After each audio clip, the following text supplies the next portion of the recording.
Today is April 20th. Welcome to Big Book Daily. My name is Rob. I am an alcoholic. It's a thrill, honor, and joy to be here with you today as we journey through the Big Book of Alcoholics Anonymous and the 12 Steps and 12 Traditions. Today out of the Big Book, we're going to be reading from Personal Stories, Part 2, They Stopped in Time, beginning story number 7 today, Crossing the River of the Nile, pages 328 through 330. And out of the 12 Steps and 12 Traditions, we are going to continue our journey through Step 12 by reading page 119. So with that, I hope you all are doing well this morning. Life is good. We got a brand new set of 24 hours that we've been given. So let's go ahead and take advantage of it today. Let's get to the good stuff. All right, my friends. So out of the Big Book, we're going to be reading pages 328 through 330. This is the beginning of a new story. Another female testimony here. It's called Crossing the River of the Nile. She finally realized that when she enjoyed her drinking, she couldn't control it. And when she controlled it, she couldn't enjoy it. So let's get started. The Nile is the most cunning, baffling, and powerful part of my disease, the disease of alcoholism. When I look back now, it's hard to imagine I didn't see a problem with my drinking. But instead of seeing the truth when all of these yets, as in that didn't happen to me yet, started happening, I just kept lowering my standards. Dad was an alcoholic, and my mother drank throughout her pregnancy, but I don't blame my parents for my alcoholism. Kids with a lot worse upbringings than mine did not turn out alcoholic, while some that had it a lot better did. In fact, I stopped wondering why me a long time ago. It's like a man standing on a bridge in the middle of a river, with his pants on fire, wondering why his pants are on fire. Doesn't matter, just jump in. That is exactly what I did with AA once I finally crossed the river of the Nile. I grew up feeling as if I was the only thing keeping my family together. This, compounded by the fear of not being good enough, was a lot of pressure for a little girl. Everything changed with my first drink at the age of 16.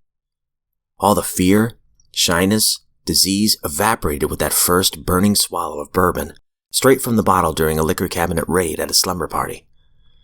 I got drunk, blacked out, threw up, had dry heaves, and was sick to death the next day. And I knew I would do it again. For the first time, I felt part of a group without having to be perfect to get approval. I went through college on scholarships, work-study programs, and student loans. Classes and work kept me too busy to do much drinking. Plus, I was engaged to a boy who was not alcoholic. However, I broke off our relationship during my senior year, after discovering drugs, sex, and rock and roll, companions to my best friend, alcohol. I proceeded to explore all that the late 60s and early 70s offered. After backpacking around Europe, I decided to settle in a large city. Well, I made it all right. To full-blown alcoholism.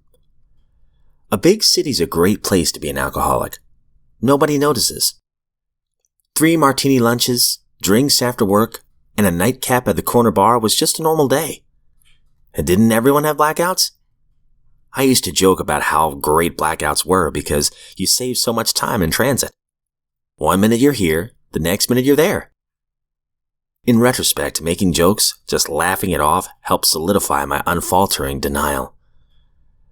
Another trick was selecting companions who drank just a little bit more than I did. Then I could always point to their problem. One such companion led to my first arrest. If the driver of the car had only pulled over when the police lights flashed, we would have been fine.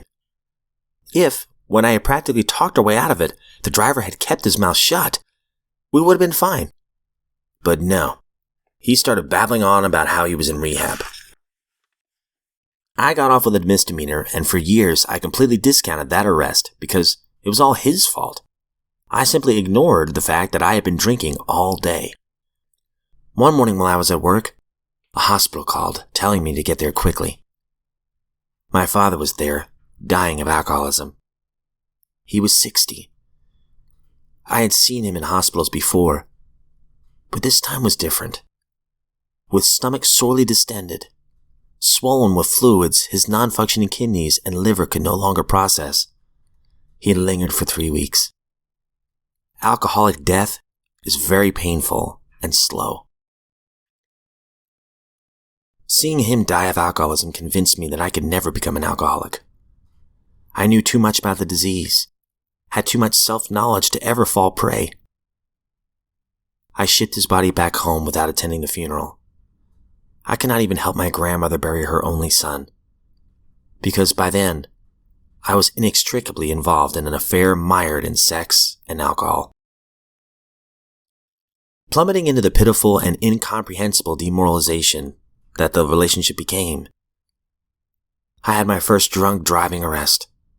It terrified me. I could have killed someone. Driving in a total blackout, I came to, handing my driver's license to the patrolman. I swore it would never happen again. 3 months later, it happened again. What I didn't know then was that when I put alcohol in my body, I'm powerless over how much and with whom I drink. All good intentions drowned in denial. Wow, some powerful stuff there. Definitely want to come back to this in just a minute. Alright, my friends, so out of the 12 and 12, we have been making our journey through step 12, which is having had a spiritual awakening as the result of these steps. We try to carry this message to alcoholics and practice these principles in all our affairs. So we have been journeying through this chapter, and buddy, it's been a long one, but a good one. In the last couple of days, we've been talking about practicing these principles in all our affairs. And yesterday in particular, we talked about how that can be challenging for the family sometimes. Especially when somebody who's freshly sober is putting in so much service work. It can be tough for the wife or the spouse of the alcoholic.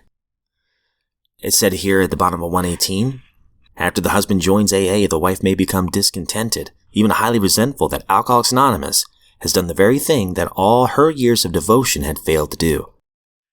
So we are going to talk about that a little bit more on page 119. Compatibility, of course, can be so impossibly damaged that a separation may be necessary. But those cases are the unusual ones. The alcoholic, realizing what his wife has endured, and now fully understanding how much he himself did to damage her and his children, nearly always takes up his marriage responsibilities with a willingness to repair what he can and to accept what he can't. He persistently tries all of AA's 12 steps in his home, often with fine results. At this point, he firmly but lovingly commences to behave like a partner instead of like a bad boy.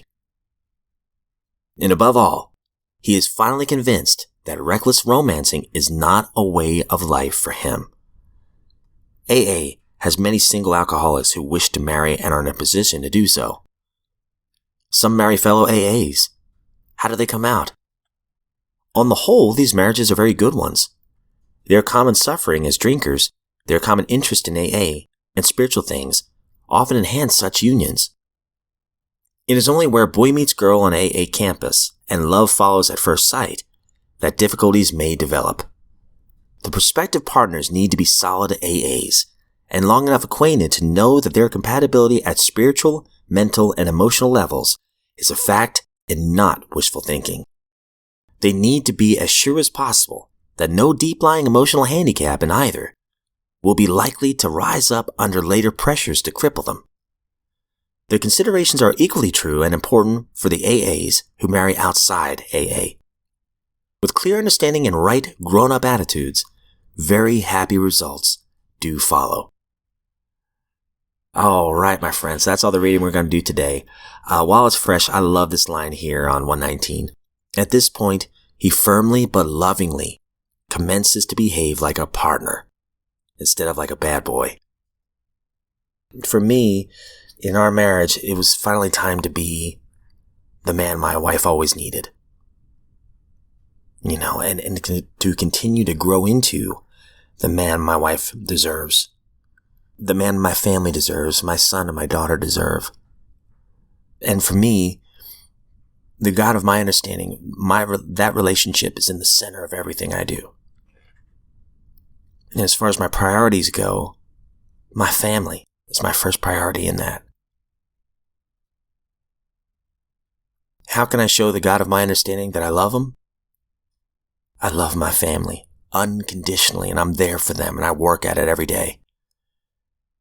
And I want to do that continually till the day I die.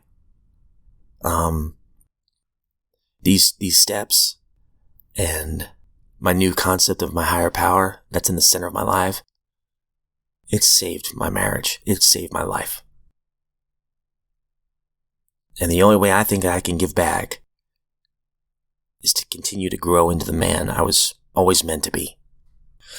And then going back to the big book real fast, a couple things here I love that our friend mentions. I mean, you can already see it, and I can relate to a lot of what she's already said.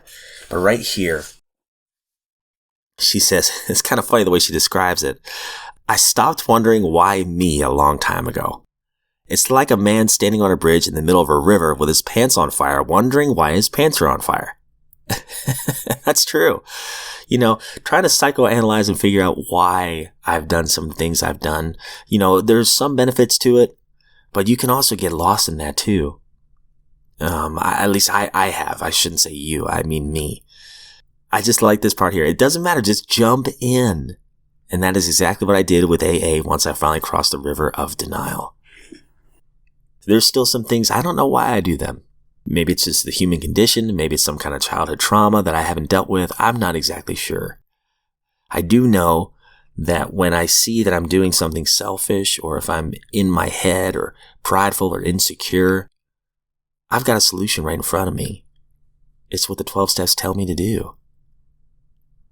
And when I do these things, I'm closer to my higher power. I feel more connected. And guess what? When I feel more connected, there goes the stress. Go figure, right? And another thing she talks about here, so she's drinking every day. You know, she blacked out in her first drunk. I've been there, did that. And then she talks about her blackouts getting progressively worse, driving in them. And I'm ashamed to say that I've done that as well. And that was when I knew I had a problem with alcohol. I mean, I think I always had in the back of my mind that I might have a problem. But by then, when I started having the blackouts and trying to cover up all the lies, it's terrifying. Especially when you decide to step in a car. I could have killed someone. And I think about that all the time. And I'm so grateful I didn't, because that stuff happens daily. All I can say is grace. I don't know why that didn't happen. I'm grateful it didn't. But I could feel this woman's panic when she says she finally came to after a blackout and she is with the police. I know that scared feeling when you wake up going, oh my gosh, what have I done? Where am I? I could have killed somebody. What was I thinking? I've been there. And I never want to go back. Lord, I never want to go back to that feeling. And that's why I'm here today. That's why we are here today. I said it every day. I try to. If we are sober today, if you, my friend, are sober today, you're a miracle. I'm a miracle. The fellowships that I attend, I see miracles all the time. And I'm in awe and wonder of what the God of my understanding can do. Why us and not others? I have no idea. Maybe we all have a purpose. I don't know. I'd like to think that. And I just want to keep coming back with a heart of gratitude. And I'm grateful you're here. As always, I don't speak on behalf of AA or any other sect or denomination. I am just a friend in recovery. And truly, if we are given another set of 24 hours, I look forward to seeing you back here tomorrow.